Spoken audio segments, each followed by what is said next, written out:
Okay, there you go. Hello and welcome to National Distance Learning Week with SUNY Online. My name is John Zelenak and I am the Operations Manager with SUNY Online. It is my pleasure to welcome you to today's session and to introduce our speaker. Jennifer R. Shloming, PhD, is an Associate Professor at the Fashion Institute of Technology, otherwise known as FIT, and she is the Assistant Chairperson for the Science and Mathematics Department. She has been a faculty member at SUNY FIT since 2006 and teaches online, blended, and in-person mathematics courses. She received a BA from Cornell University, hence the background, then an MA and an MPhil and a PhD from Teachers College at Columbia University. Her research interests include technology in teaching and learning, rapid content generation for mathematics, mathematical poetry, and online learning. She has co-authored an OER in statistics and authored an OER in graph theory. Jennifer is a former SUNY Online Teaching Ambassador, recipient of the SUNY Chancellor's Award, the Fact2 Excellence Award for Instruction, and a regular guest blog author for SUNY Online. Welcome, Dr. Shloming. Thank you so much. I'm really happy to be here. I am very excited, particularly about this topic. If something doesn't work, please somehow contact me because I can't see the chat anymore. Um, but yeah, let's dive into this since I had technical difficulties before. You can call me Jen. I've been teaching at SUNY FIT since 2006, so it's almost my 20th year. And I don't remember when I started teaching online. I believe it's been about 15 years of online teaching, and I have taught three different online math classes regularly. Lately, I teach just two. It's a lot of work, but two online math courses in addition to an in-person course and being assistant chair. Um, I really want to mention that it is a very strange time to teach online, I've been feeling, especially with math. I feel like maybe everyone feels this way. I don't know. I want to ask later when I can hear people how it's been teaching online I feel that students have a computer burnout situation, and with AI, especially in math courses, I feel it's been the most challenging lately, and the engagement level from my courses have really dipped, I feel, from the last decade. So that is kind of leading to this side quests in your online courses, and I will explain. So I hope to cover what are they, side quests? Why would you want to do this in your courses? Why would your students want to do this? Implementing them in your courses. I think most of us are using Brightspace. Some actual examples of side quests that you can use and some considerations. So you might be asking yourself, what are side quests? I cannot see what if anyone I can't see from I tried to look one more time, but I can't see the chat. But you could put down, yes, I've heard of side quests, or no, I have no idea what you're talking about for this term. Um, I have heard of side quests more in regular life. People post on social media sometimes like, I'm doing this side quest. And while I was dropping my kids off at school today, I realized that me and my kids do side quests every single day. So, what we do when we are walking home from school, from their school, is we live in Manhattan and we notice city bikers with helmets. I'm not sure if city bikes is a big thing all over SUNY campuses, but it's very big in Manhattan. There are tons and tons and tons of city bikers. But we noticed that there aren't that many city bikers who wear helmets. So every day, as a little side quest, me and my kids will, be on the lookout for city bikers with helmets. Usually we will scream, "City biker with helmet!" And the people walking with us will stare at us. But it really has added enjoyment. And for my kids, it's added competition, like who can find the most city bikers with helmets. And if we're just walking for over an hour, we have different side quests. Like we have finding Dalmatians. There are sometimes cats outside just walking around New York City in book bags. We have these little side quests that add joy to our lives, which I literally just thought about today. I'm like, oh, we do side quests all the time. But this term side quests, many of you maybe have heard from video games.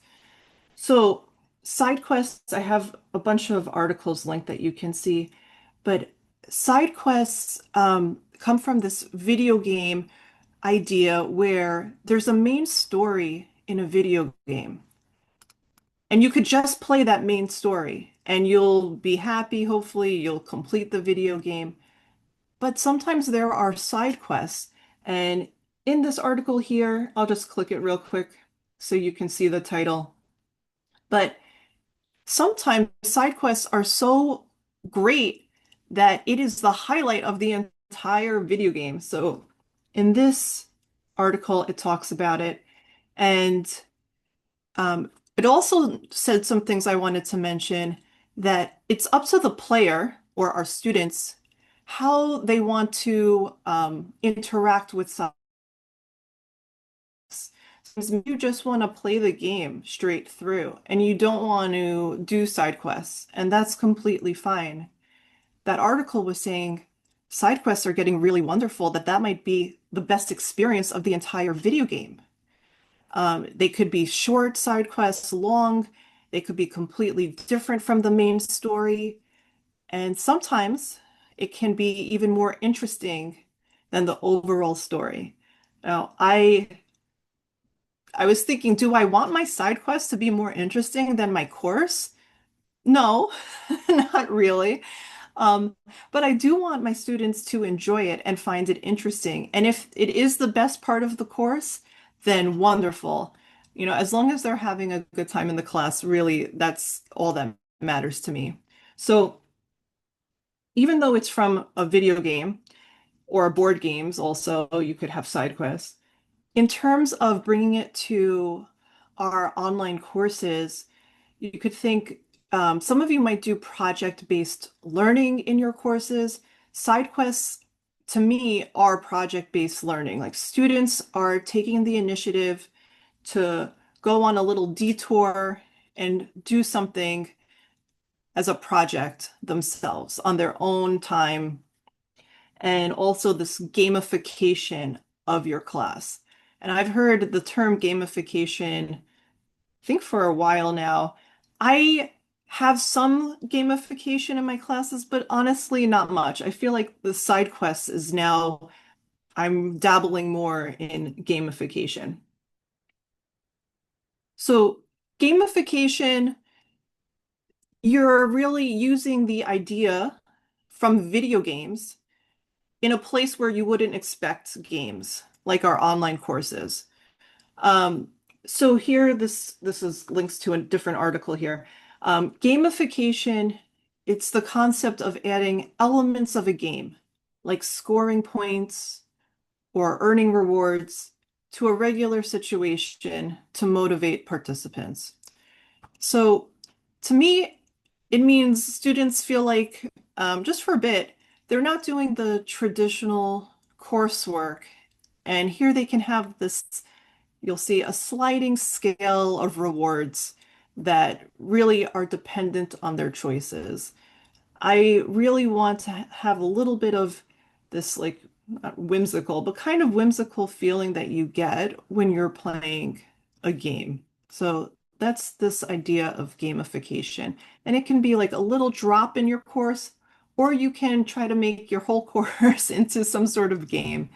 But since we're talking about side quests, it's going to be a little portion, an optional portion. So this is my definition of side quests.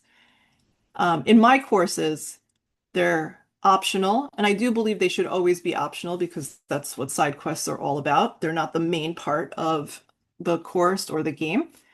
They're exploratory activities that let students dive deeper into topics that spark their curiosity, earn bonus achievements, and help them develop skills at their own pace. And students may become more active learners and feel more in control. So that's a lot, but there's so much going on with this little idea of side quests that, well, I'm going to talk more about it, but I think one of the burnout that I've seen students experience is they're logging onto the course, they're doing the same thing over and over again, and they don't maybe feel so much in control. But giving them this option that hopefully they get excited about and they could decide, like, you know what, I do want to do this and I'm going to try this side quest. I could always just give up, that's fine. And I can do multiple side quests too. And I hope, th you'll see it, but I hope it works for all different types of students. That's the thing. And they will be learning a skill. All right. I'm very excited about this topic, so pardon me just getting a little too excited. Okay. So by incorporating these side quests into my online courses, I'm really, as I said, I'm trying to capture my students' attention and increase their enjoyment. I personally feel that students are not reading everything that they should be reading. I feel like they used to, but more and more I'm getting some emails that clearly tells me that some students are not reading course announcements. And my course announcements, I try to have, like videos. I try to have images if they want, and they can see it on the course site. It gets sent to their email, but there's still something missing, and I'm trying to grab their attention. So I'm really doing side quests for them to be more engaged, to have more fun, and personally, I had a lot of fun creating side quests for my classes. So it's for them, but it's also for me. And they are not mandatory coursework. Again, completely optional. I want students who choose to do it to feel a reward, not just for doing something new, but actually get rewards in the course, which I'll talk about. And I want them to just be logging into the course, not just, twice a week, but maybe more. Be like, oh, you know what? I'm going to look to see if I can do a little bit more of this side quest. And they'll feel more comfortable, hopefully, contacting me. They could come to online office hours, in-person office hours, and just check in more. Okay, so I think that's the point of us teaching online. We really want to feel connected to our students. It's much harder to teach online, in my opinion, than in person. In person, the students really get to know you, get to know your personality. But online, if they're not logging on frequently and not reading the material, then they're not going to get to really know who you are. Um, and we don't get to really know who they are if they don't participate and do all the activities they're supposed to. So trying to just get them locked into the course is what I am trying to do here more than ever. Okay. So the first time I thought about side quests, I was like, wait, I already have a lot of extra credit in my courses. This has to be completely different than how I present extra credit, right? Because I'm thinking this is like a game. It's not just regular extra credit. I want it to be more of an experience, not an assignment. Okay, so I do have a lot of extra credit opportunities in my courses already, in every course now.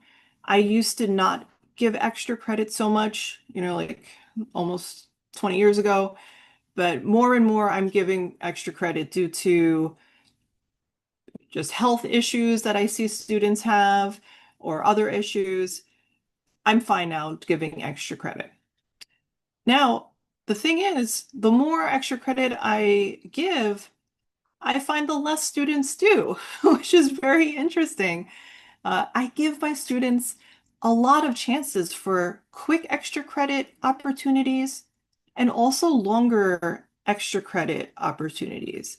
And I felt, okay, well, this is not, I'm not getting the interaction I want with extra credit. Again, it's extra, they don't have to do it, but I have students emailing me asking me for extra credit. That led me to create all these extra credit opportunities. So I was very confused why not many students are taking advantage of this. I have some that require more time, like scavenger hunts in one of my classes. I forgot which class. I think geometry and the art of design. Students can go around wherever they're living and take pictures. There's a checklist that they have to find, like Fibonacci number, semi-regular tessellations, which shows me that they're understanding concepts, they're taking pictures, they're writing where they found it, and then they get points and it replaces the lowest grade. So it's completely extra credit. And I think last semester in one of my courses, I only had two students do this extra credit. And there were some students who did not, um, who really should have done the extra credit, is what I'm saying. I'm having these for students. Usually the students who do the extra credit are A+ students and they don't need it, but they're doing it because they want to. So I also have some extra credit where I put in course announcement, email me about this and you'll get a point on your next exam. And I'm not getting the responses that I would like. I last semester I was so excited because I went to the Tile Museum in Portugal, and in two of my online courses, they're separate, but I was talking about tessellations and tiling, and I had pictures from the museum, and I had a link that had the museum's address, the web address, and I said, I'm so excited for my trip. If anyone emails me where I am, you will get a point on your exam. And I had zero people email me last semester. So I thought, you know what? I have to try something new because this extra credit is not working this semester. It might just be a one-off, but if I feel like it's been 3 semesters of just lower and lower engagement with extra credit. So I thought for me, I want to try something else. I want to see what I can do to engage them more so that they're actually doing this extra credit to help them. Because I want them to enjoy and succeed. I really want wonderful grades in my courses. Um, so I just thought, okay, I gotta do something a little bit different. Wrap it in a different area, make it more of an experience for them because of this low engagement I've been experiencing. I hope others have not, but that's just how I have been from teaching for so many years online. And at FIT, I have not mentioned, I mean, I've mentioned many times I teach math, but we don't have math majors at FIT. So students usually come into my courses with not as much excitement as some other classes it may be. So I'm really doing everything I can to kind of hide that it's a math class with like just the decorations of my course and how I speak to the students and the interactive things I have in here because it can be overwhelming to students. Um, okay. Oh, I do see the chat. I'm going to pause for a second and um, just look to see over here. Oh, Let's that's great, see. Jen. There is a comment from Christine that she has the same problem with extra credit. She does the same as you, sending emails that ask a question and so forth. So she's seeing that as well. Okay, great. Yes, that's really like what prompted me to do this. I want my students to be happy, and the ones who want and need extra credit, I'm like, why aren't you doing it? You're asking me for it. So to wrap it in this side quest bow is what I'm trying now. And I have, more links here that it can earn rewards and gain skills. So that's really why we're doing it. Okay, so from I that have a link, which I'm not, question, if I oh, can pause sure. you. There is Yes. a question further up in the chat, so you probably won't see it. But Kevin is Okay. asking, when you were referencing about gamification, what's the difference between gamification and game-based learning? Because the terms tend to be used interchangeably, but can really be referencing two different things, right? Okay, I personally think they're two different things, but I am not an expert in either.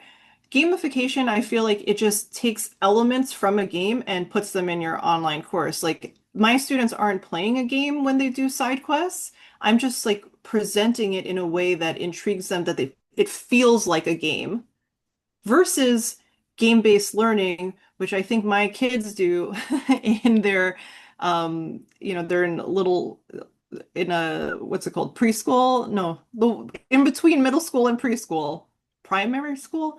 Mhm. And they actually have learning activities and homeworks that are through games. So they're playing games and they're learning that way. That is what I believe is the difference. Like here I'm just doing elements, but students aren't actually playing a game to learn. Does that sound good? Well, Yeah, I think that is sort of how I would explain it as well. That you're bringing in elements of gaming to kind of wrap this assignment or this activity. yes. Yeah, Okay, and so I please, think if we'll there are see any that more. more. We'll see that more when you give examples, I think. Yeah. Okay, sure. So let me see. I still am doing good on time. So from that article that we didn't click before, it was just saying that side quests can have these optional bonus activities that students can compete for extra points, badges, privileges. The article was, I think, for an in-person uh, high school class, something like that. I haven't found anything with online courses, so that's why I'm like very excited to give this talk. And for all side quests, which again, it's different than the game-based learning because a lot of game-based learning students have to do it, right? They have to do this game. But the side quest, it's completely up to the player or the student here. It's what they want to do, how much they want to do of it, because it's optional. It's not mandatory, but it should enrich the experience. So in this other article, again, this was a in-person about an in-person class. It's saying like it's not required, but you want to tempt the students so that they want to do it with the way you present it. And it can offer extra challenges or deeper explorations in certain topics, or what I use, creative detours. So my side quests this semester are detours, I would call. They have nothing to do with the other course material except that it's math, but it's geometric art.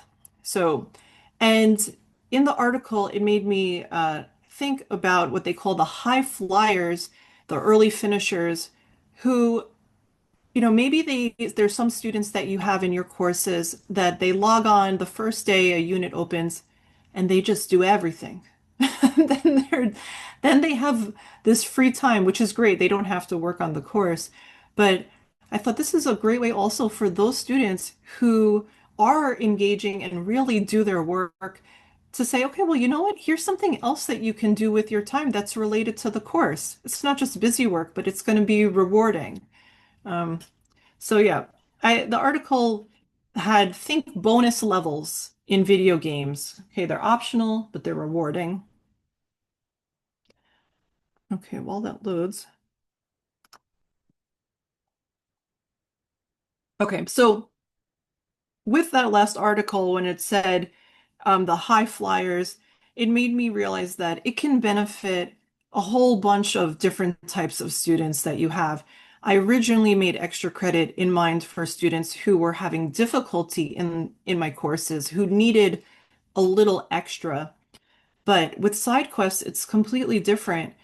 And I really hope that some of my students can maybe turn the side quests into a hobby or at least feel satisfied or proud after.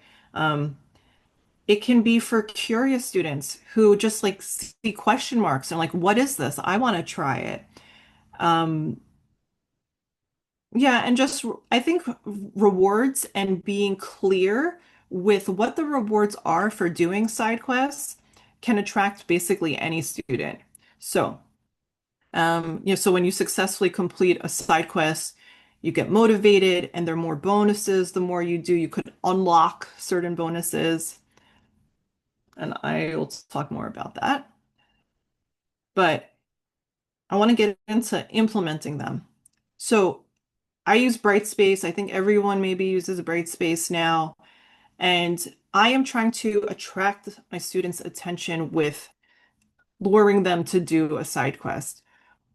You can do this in different ways. I'm going to show you how I'm doing it this semester. I already have ideas how I'm going to do it for next semester, which I'll tell you about. I am posting a couple times about the opportunity, but not in the same way I make my usual course announcements. And I write optional. I don't want students to feel like, oh, another thing I have to do. This is not that. This should be like a fun, happy thing. Um, I also think it's good when you are implementing them that you have choices within the side quests. So usually in side quests, you may do just like it's like it lasts for a while. That's what I want it to feel like. I want the students to maybe just try and do one thing and then realize, you know what, I can do more and more and more. So they have the choice how much time they want to spend, how much they want to do, and give them that they can do more if they want. And to clearly write down what prizes and rewards that the students have for each quest.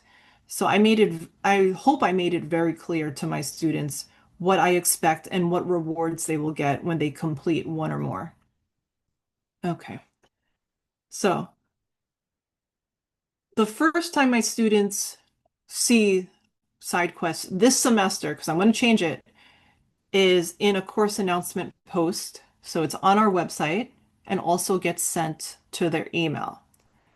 So they'll see this question mark. Usually it's like it's bigger and blue. It says, now I have the opportunity for you to go on a side quest. And I have it bold and I have a link to a course site.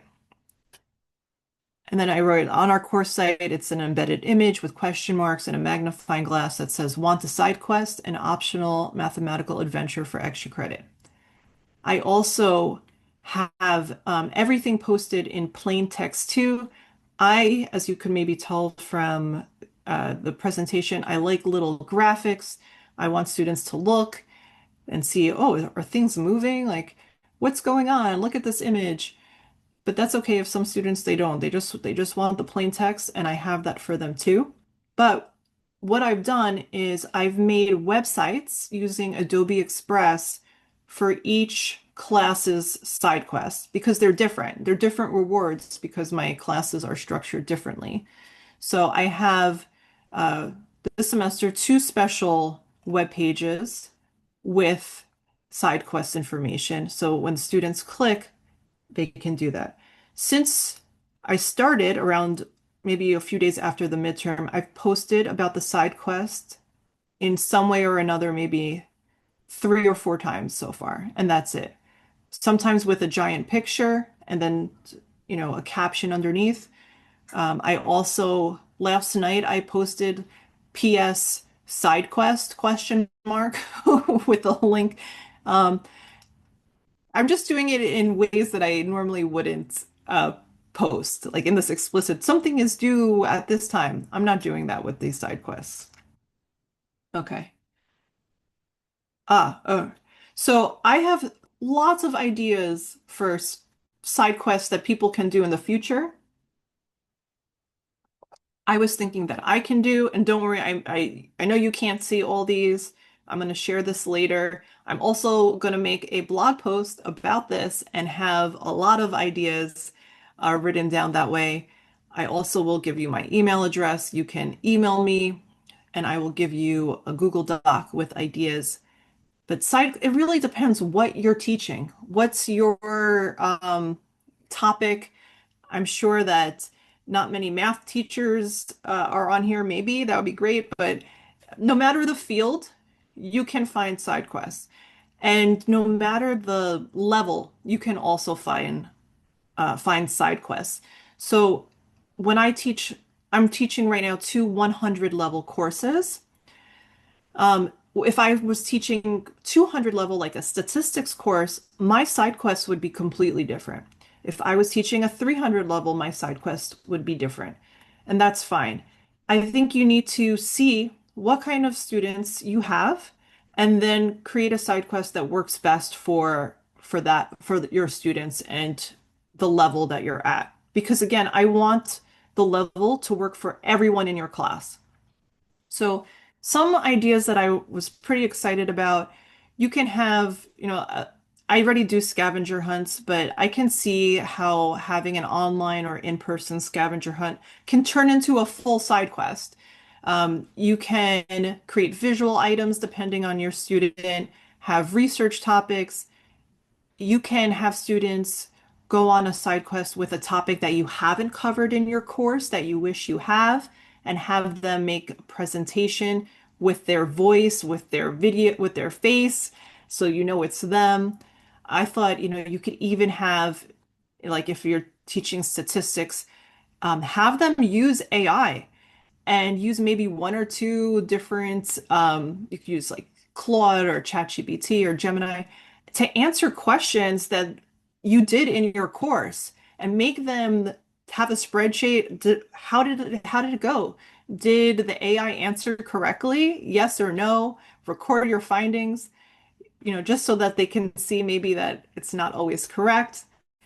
Going to a museum, depending on your class, just like giving options of like taking a physical field trip and interacting with content in that way. Like we're very lucky by FIT, there is a math museum. And I always tell my students, I just posted yesterday, every month, and this is for everyone, if you are in New York City or visit New York City, the MoMath, the Museum of Mathematics, has free admission twice a month. So I always post to my students, you should go if you can, like no pressure, but it'd be really great if you can do this. I can see turning those into side quests, and I have a whole bunch more with study notes, but let's just keep going because I'm running out of time. I could talk about it for so long. Okay, so some examples. So let's actually look at my what I have this semester. But before I do, just because we're running out of time, I'm gonna show you that as the last thing. So I'm very excited about this, but there are challenges. Of course, designing and creating side quests, it takes time to do it. So don't think you can create a side quest all in one day. I've been working on it for many, many weeks to do it. Also consider you don't want to overwhelm your students with so many options. So I'm trying to put it in a non-threatening way. Like here's the side quest, do it or don't. I don't want them to feel like they're doing extra work. A lot of your students are busy. You don't want to burden them with more things, but they don't have to do it. So that's the good part. I'm happy to just make it. If no one does it, it's fine. But I know someone is doing it because I already had an email about it. And if they do it, then that's great. So I think there's no harm in trying if you have the time. All right, now let's actually look at what I have so far. And I know I also have it on one of my screens. Is this the one? Let me see. Okay, so here is for one of my courses. This is what they see. This image, I try to put it on the site too. This is a web page I made for it to try to entice them to do it.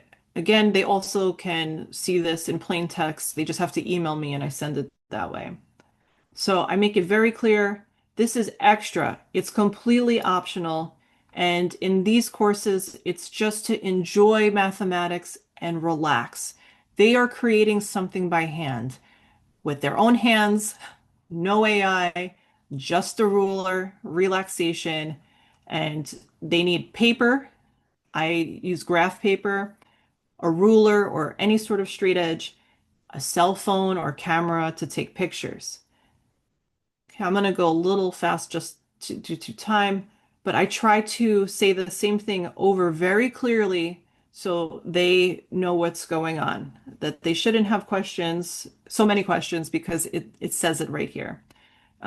So I really want them to create a mathematical piece of art that they're proud of. They can look through the choices that I've done, and then they have lots of choices. They can either take pictures with the steps that they do, so I know that it's them creating the artwork, or they can take, a video, preferably one that's on fast speed, and then they're going to submit their finished creation or creations on a Padlet. And then I break it down. If you do between 1 and 4, then that you're going to get bonus on the final exam. And you can get as much as +8 on the final exam if you hand in 4 different creations using a ruler properly. So I think +8 is a great motivation. Um, but if students want to do more, maybe they missed an assignment, then they can do more and it would replace their lowest grade. So if they missed something or didn't do so well, then they can do 5 or more of these side quests. And then below, I show examples. I'm going to just quickly show um, for this. So this class I'm showing you is mathematical ideas.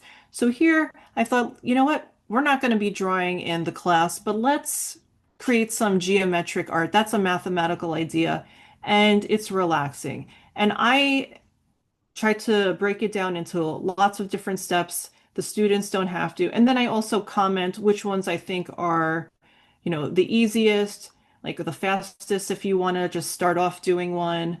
Um, and these were very easy to find these days with social media. If you are on Facebook or Instagram and you start looking for mathematical art, then your entire feed is going to be mathematical art. Um, so I also write, you use whatever colors you want. You don't have to do the ones that I have listed here. You could email me if you want to do something else.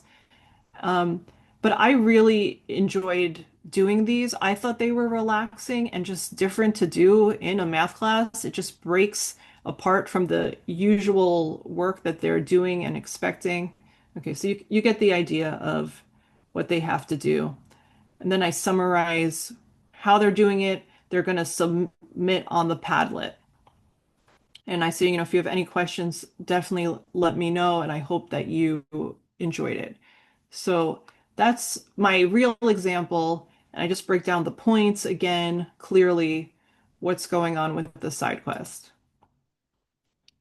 And I managed to finish with a few a little early. So please, if there's any questions, I thank you again for having me. Please have my email. Email me if you want. And let's see.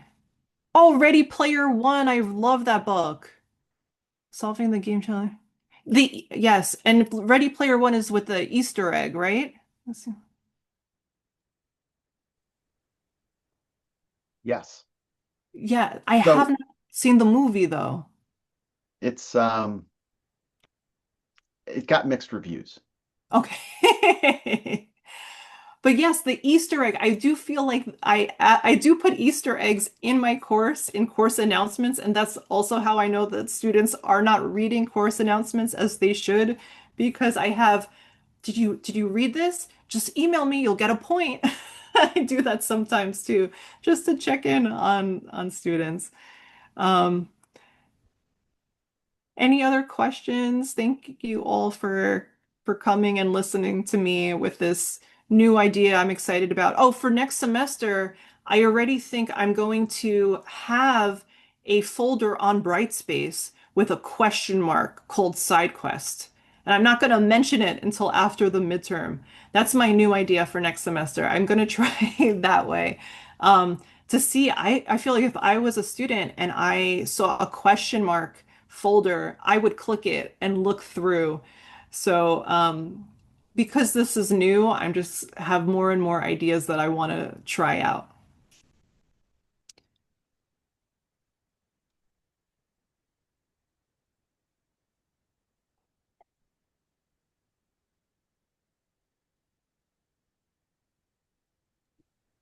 I saw some comments throughout, Jen, while you were presenting too, of folks who liked different ideas along the way, or thought that they could implement that kind of thing. So really fun. The idea too of using AI for questions that had been previously done in class, that was an interesting one too.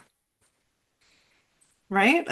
Yeah. Because some students are using AI and then to Yeah. show them sometimes it doesn't work.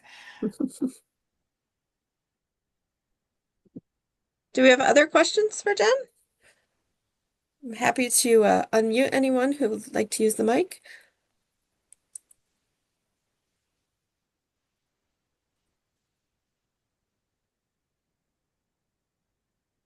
Okay. All right, it sounds like we can wrap this up. Am I muted? I'm not. All right. Thanks, Jen, and thank you to all attendees for their attention and participation in today's webinar. A quick preview of tomorrow's sessions is on the slide. Aaron, are you showing that? And more details can be found at our NDLW website. Recordings will also be posted at that website. National Distance Learning Week is sponsored by USDLA, Distance Learning Association, who also hosts additional events this week. Check them out on our website, and I'll paste those links. We hope to see you in another session. I'll paste those links in the chat. I got you, John. Thanks again, everyone. Have a great afternoon.